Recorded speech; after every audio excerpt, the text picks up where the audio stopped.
Meus amigos, meus irmãos, sejam todos bem-vindos ao Evangelho no Lar do Grupo Espírita Garimpeiros da Luz, aqui em Natal, Rio Grande do Norte.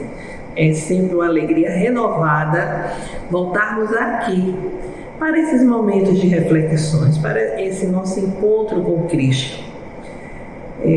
Momento de levarmos harmonia, de levarmos um pouco de paz, de bem-estar aos nossos lares, aos nossos corações, já que nós vivemos uma atualidade de tantos conflitos, tantas dificuldades, e um corre-corre incessante na vida de todos nós. Não esqueçamos o recipiente com a água a ser fluidificada durante a nossa reunião pelos guias espirituais. Iniciando, meus irmãos, façamos a nossa leitura preparatória. O Espírito Emmanuel, através da psicografia de Chico Xavier. O livro é o Pão Nosso, a mensagem é de número 9. Homens de fé, todo aquele, pois, que escuta estas palavras, estas minhas palavras, e as pratica, assemelhá-lo-ei ao homem prudente que edificou a sua casa sobre a rocha. Jesus. Registro de Mateus, no capítulo 7, versículo 24. Os grandes pregadores do Evangelho sempre foram interpretados à conta de expressões máximas do cristianismo na galeria dos tipos veneráveis da fé. Entretanto, isso somente aconteceu quando os instrumentos da verdade efetivamente não olvidaram a vigilância indispensável ao justo testemunho. É interessante verificar que o Mestre destaca entre todos os discípulos aquele que lhe ouve os ensinamentos e as pratica. Daí se conclui que os homens de fé não são aqueles apenas palavrosos e entusiastas, mas os que são portadores igualmente da atenção e da boa vontade perante as lições de Jesus, examinando-lhes o conteúdo espiritual para o trabalho de aplicação no esforço diário. Reconforta-nos assinalar que todas as criaturas em serviço no campo evangélico seguirão para as maravilhas interiores da fé. Todavia, cabe-nos salientar em todos os tempos o subido valor dos homens moderados que, registrando os ensinos e avisos da Boa Nova, cuidam desvelados da solução de todos os problemas do dia ou da ocasião, sem permitir que suas edificações individuais se processem longe das bases cristãs imprescindíveis. Em todos os serviços, o concurso da palavra é sagrado e indispensável, mas aprendiz algum deverá esquecer o sublime valor do silêncio a seu tempo, na obra superior do aperfeiçoamento de si mesmo, a fim de que a ponderação se faça ouvida entre a própria alma, norteando-lhe os destinos. Aqui temos o Emmanuel nos chamando a atenção que é necessário ouvir as palavras do Cristo, ouvir os ensinamentos do Cristo, mas praticar. E ele destaca aqui que a ação nossa, a ação moderada, registrando os ensinos e os avisos da Boa Nova, deve se fazer presente junto de todos nós, junto daqueles que já estão buscando o crescimento espiritual. E ele diz que em todos os serviços a palavra é sagrada e indispensável, mas é necessário também o valor do silêncio. O silêncio na obra nossa de aperfeiçoamento. Porque fazendo silêncio, a gente vai ter ponderação diante da vida, diante dos ensinamentos, né, do que Jesus nos deixou. O silêncio da ponderação, da reflexão, da meditação, para que cresçamos como espíritos imortais que somos. Meus amigos, agora façamos a nossa prece inicial. Vamos elevar nossos pensamentos ao alto para que os guias espirituais venham até nós. Senhor Jesus, o Mestre e Senhor de nossas vidas, dá-nos a vossa inspiração no estudo que hoje realizamos e sustenta-nos, Senhor, durante toda a reunião, através dos guias espirituais, para que venhamos a entender, compreender as vossas mensagens, fortalecendo-nos para que tenhamos a fé, a coragem, a força de vivenciar esses ensinamentos em nosso cotidiano. Que assim seja. Meus amigos, hoje nós estamos prosseguindo com o estudo do capítulo 27 do Evangelho segundo o Espiritismo, que é sobre o tema Pedi e obtereis. E as reflexões de Kardec, a partir do item 16, ele inicia com a reflexão sobre preces inteligíveis. E é um registro de Paulo. Se eu não entender o que significam as palavras, serei um bárbaro para aquele a quem falo, e aquele que me fala será para mim um bárbaro. Se oro numa língua que não entendo, meu coração ora, mas a minha inteligência não colhe fruto. Se louvais a Deus apenas de coração, como é que um homem, do número daqueles que só entendem a sua própria língua, responderá amém no fim da vossa ação de graças, uma vez que ele não entende o que dizes? Não é que a vossa ação não seja boa, mas os outros não se edificam com ela. É a primeira carta de Paulo aos Coríntios. É o capítulo 14, versículo 11, 14, 16 e 17. É interessante que muitas vezes, quando se faz algum tipo de oração,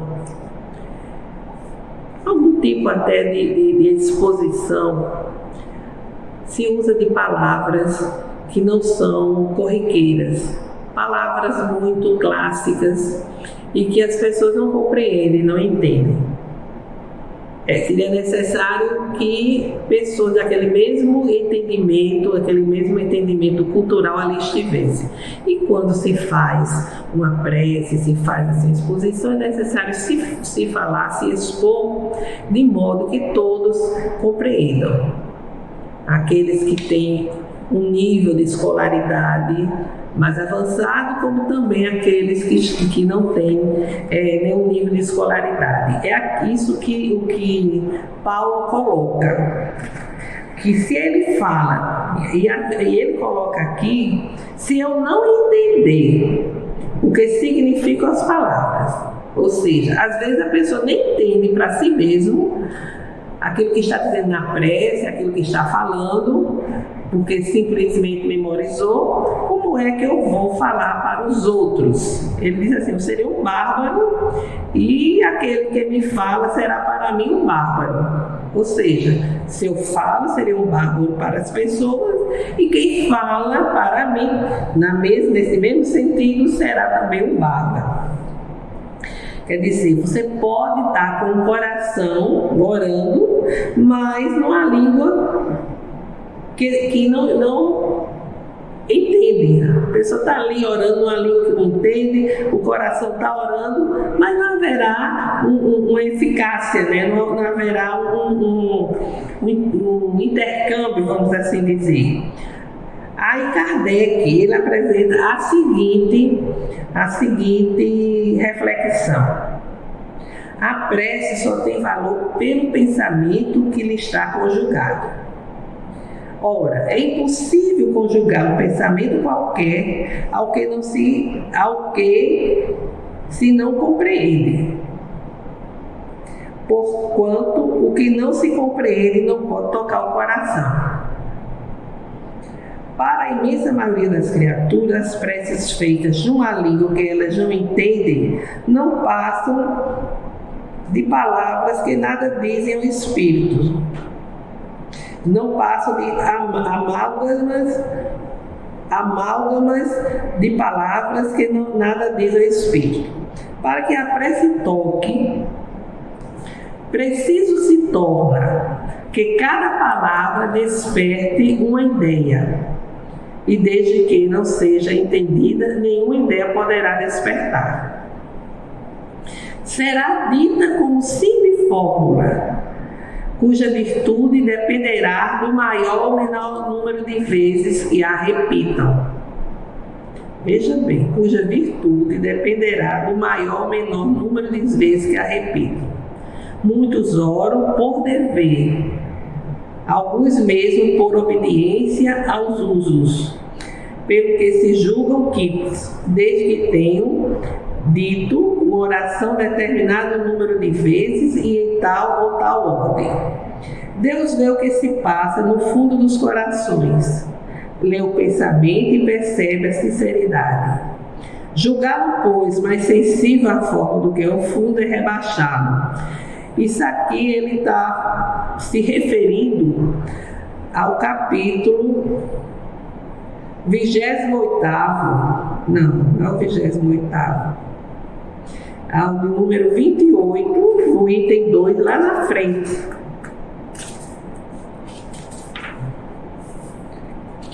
É o capítulo que fala das preces. É o capítulo, o item 2. E vai dar prosseguimento ao atual capítulo. Então, meus amigos, aqui a gente vê que o que Paulo diz é que a prece é o que Kardec já colocou, e o que Jesus disse também, que a gente viu no início do capítulo, que a prece ela precisa ser, não depende de lugar, não depende do número de palavras, nem da beleza das palavras, da veia poética das palavras, mas sim de humildade e sinceridade, partindo de um coração sem ressentimento e sem mágoa, porque caso contrário, a prece não será entendida, a prece pode não ser compreendida. Eu estou falando aqui, por exemplo, com palavras que nem eu mesmo entendo. Não estou sendo correto com as pessoas. Da mesma forma que as pessoas não são corretas quando assim fazem com relação à minha pessoa, né? É isso que ele quer dizer. Porque ele diz: o homem, como pode um homem orar se não entende a própria língua? Ele pode até responder no final amém, no ato mecânico, no ato automático. Pode repetir as palavras incessantemente a se habituar a isso, mas que não corresponde a esse intercâmbio, vamos assim dizer, com o Pai Criador. Mas aqui Kardec ressalta que mesmo assim, se Deus percebe no fundo dos corações, lê o pensamento e percebe a sinceridade, né, aquela humildade, ele sabe, Deus vê tudo, né, que se passa em nossa mente e em nossos corações. Essas reflexões sobre preces inteligíveis no item 16, a partir do item 16. Mas Kardec prossegue, e agora ele vai nos apresentar no item 18, da prece pelos mortos e pelos espíritos sofredores. Bem,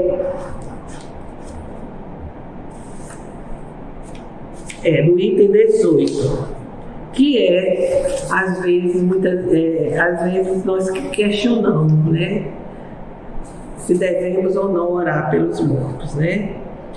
E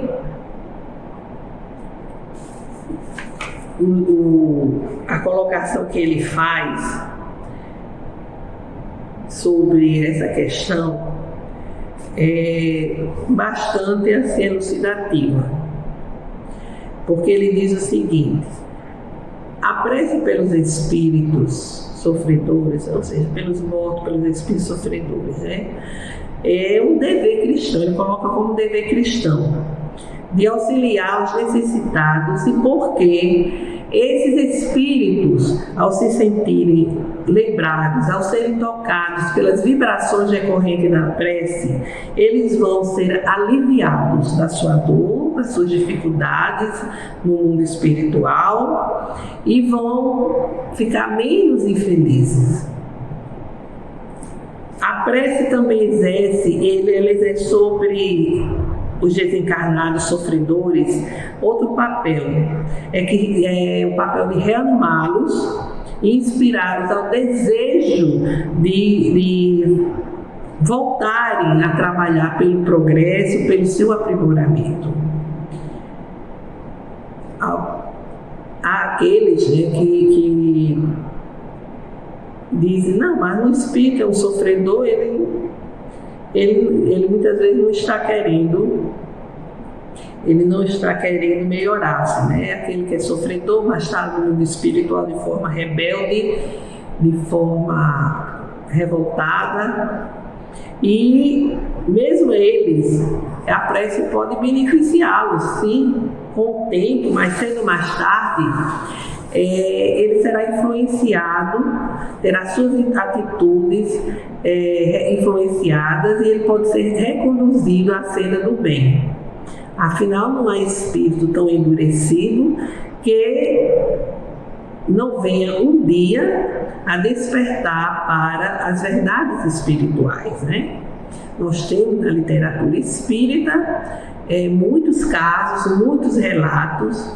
Quem já leu o livro Libertação, do espírito André Luiz, pela psicografia de Chico, se lembra do caso de Gregório, esse espírito que desencarna revoltado, irado, e que no mundo espiritual, um espírito muito forte, de mente muito forte, ele cria um espaço, vamos assim dizer, um agrupamento destinado à maldade. Isso é uma localização trevosa, e ele comanda, ele tem sob o seu poder muitos outros espíritos também nesse mesmo padrão vibratório, que executa as suas ordens.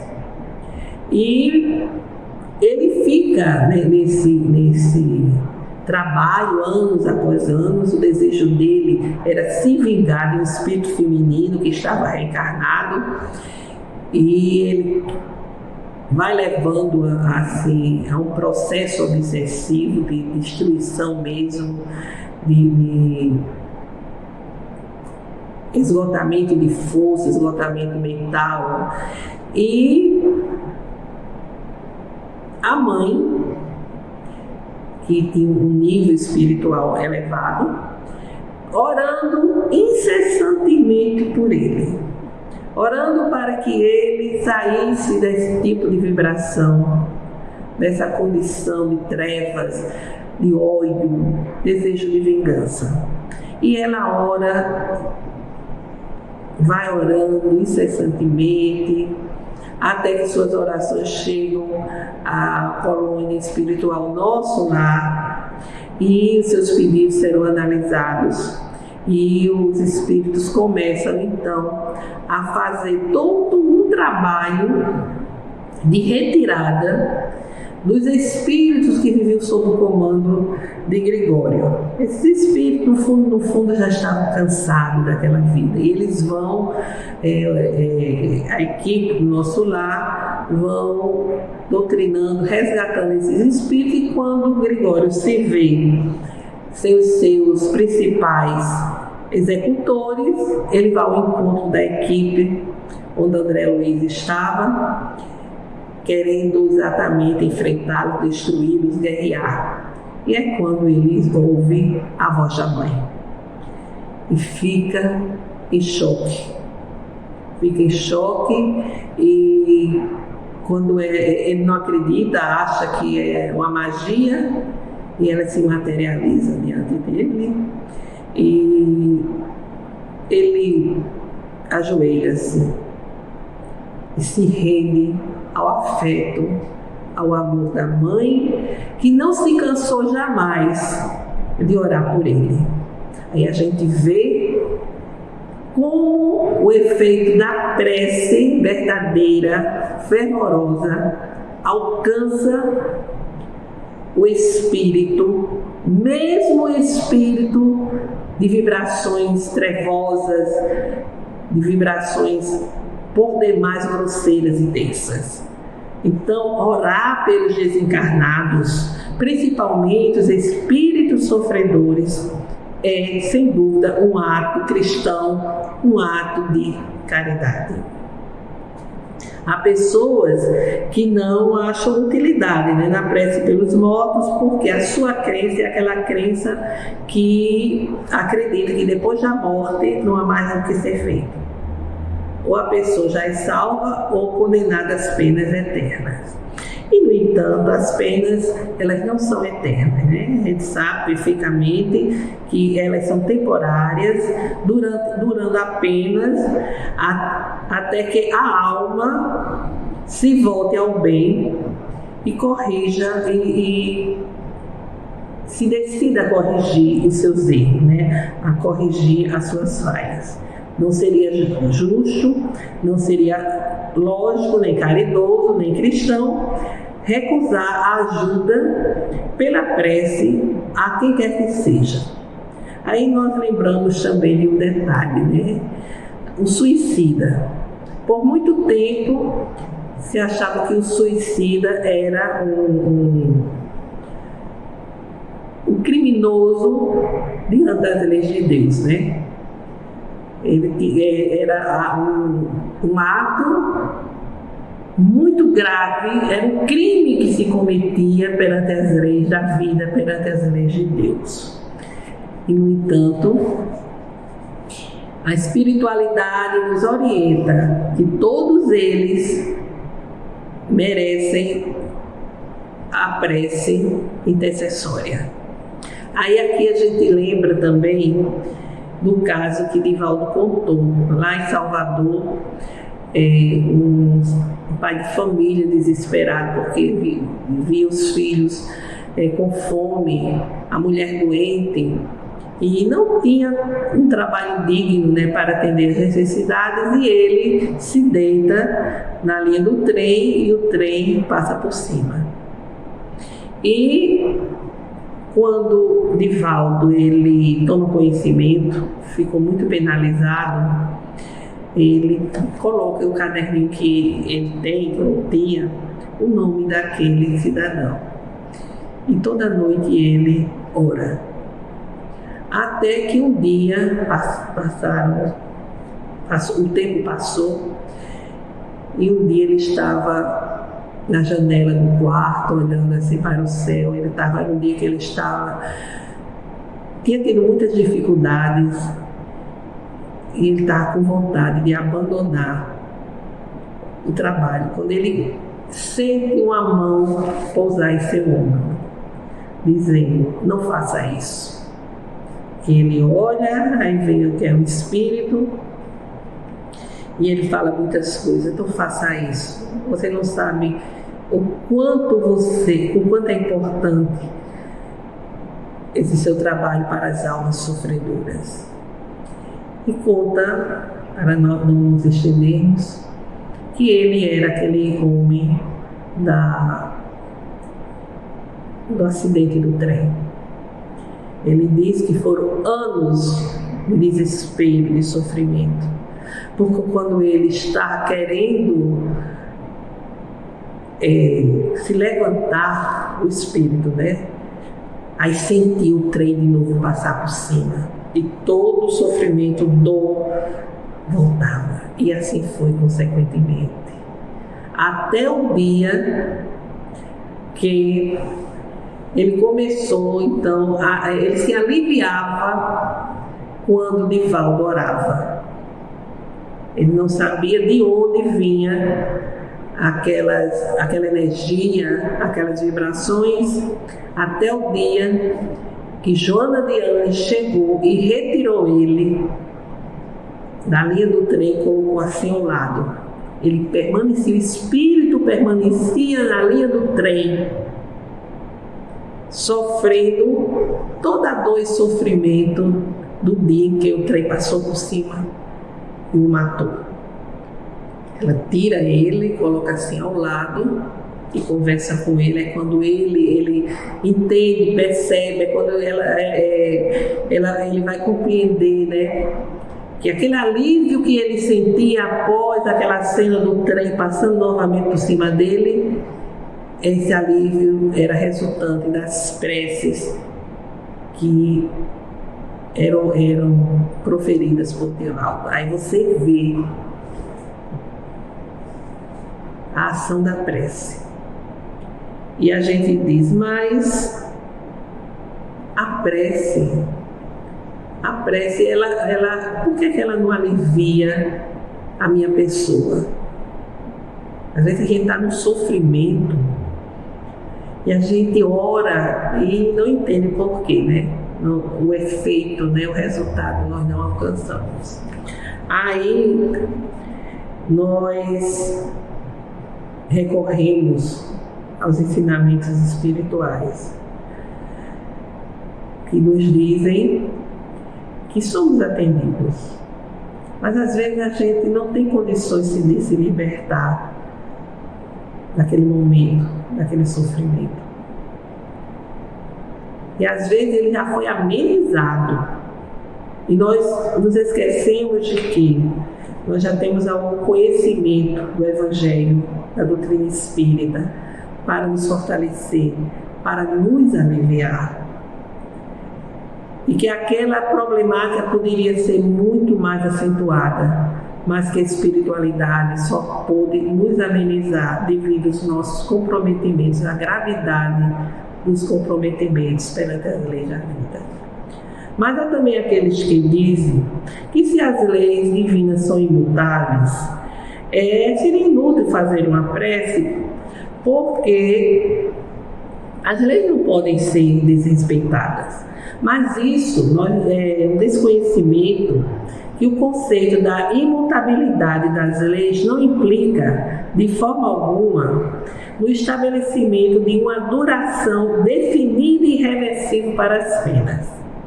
Além disso, o espírito pode prolongar ou restringir as suas penas, de acordo com a sua resignação, confiança e empenho de superá-las. Nós podemos prolongar ou restringir. Entendamos que a imutabilidade das leis, dessa imutabilidade, diante da imutabilidade, ninguém foge das consequências dos erros praticados, evadindo-se do resgate desses débitos, né? e que a bondade e a justiça de Deus nos propiciam a oportunidade de ajustar nossos débitos perante a divindade. A prece inspira, ampara e fortalece na luta, e aquele que ora cumpre a lei de amor e de caridade. São reflexões que Kardec nos traz nesse item da prece pelos mortos e pelos espíritos sofredores. Então, meus amigos, façamos agora as nossas vibrações, pensar em fé, em esperança, em amor, em saúde e em paz. Senhor Deus Pai Criador, aqui rogamos, Senhor, pela paz entre as nações, pela paz em nosso país, para que haja união nos objetivos propostos para se chegar à justiça social. Pedimos pelo fortalecimento da doutrina espírita, dos postulados kardecianos e do Evangelho do Cristo. Rogamos, Senhor, por todas as famílias, para que o Evangelho chegue aos lares, aos corações. Rogamos pelo entendimento, pelo perdão junto daqueles que não sintonizam conosco. Pedimos pela cura, pela saúde, pela recuperação de familiares, parentes e amigos que estão na enfermidade.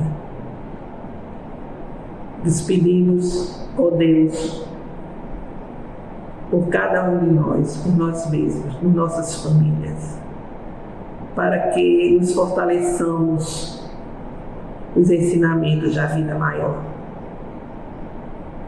Façamos agora uma breve pausa para apresentarmos as nossas rogativas específicas.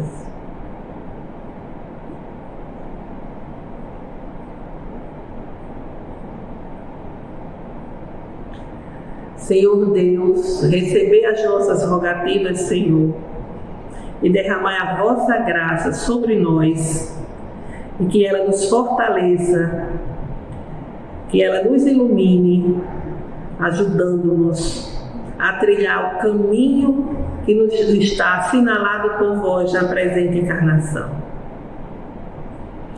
Nosso Pai que estás em toda parte, glorificado seja o vosso nome no louvor de todas as criaturas.